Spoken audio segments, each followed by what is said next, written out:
आपण पाहत आहात नॅशनल सर्कल न्यूज।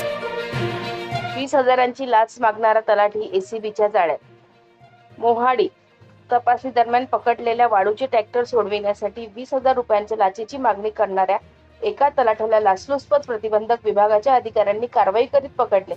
वैभव जनार्दन जाधव वय 27 असे पकडलेल्या मोहाडी तालुक्यातील रोहा येथील तलाठ्याचे नाव आहे। ही कारवाई बुधवारी करण्यात आली। माहितीनुसार 23 वर्षीय तक्रारदार यांचे ट्रॅक्टर 11 मार्च 2024 रोजी तलाठी वैभव जाधव यांनी पकडले होते।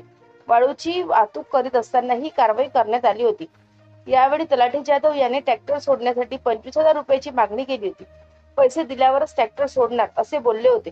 मात्र तक्रारदार यांनी सध्या पैसे नसल्याचे सांगितले। यावर तलाठ्याने तुझ्यावर विश्वास ठेवून ट्रॅक्टर सोडतो, पण उद्या पैसे आणून दे असे सांगितले। दरम्यान तक्रारदाराला लाच देण्याची इच्छा नसल्याने त्यांनी 12 मार्च रोजी लाचलुचपत प्रतिबंधक विभाग भंडारा येथे तक्रार नोंदविली।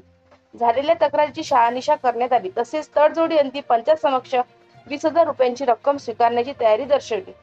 8 मे रोजी सापळा रचण्यात आला।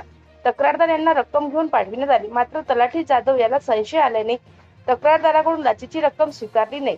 या प्रकरणी एसीबीने तलाठी जाधव याला ताब्यात घेत मोहाडी पोलिसात गुन्हा दाखल केला।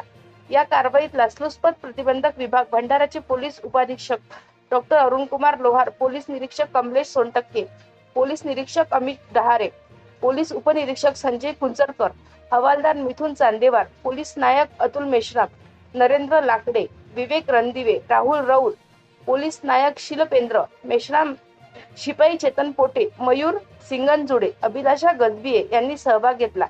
नॅशनल सर्कल न्यूज संपादक प्रताप गवई।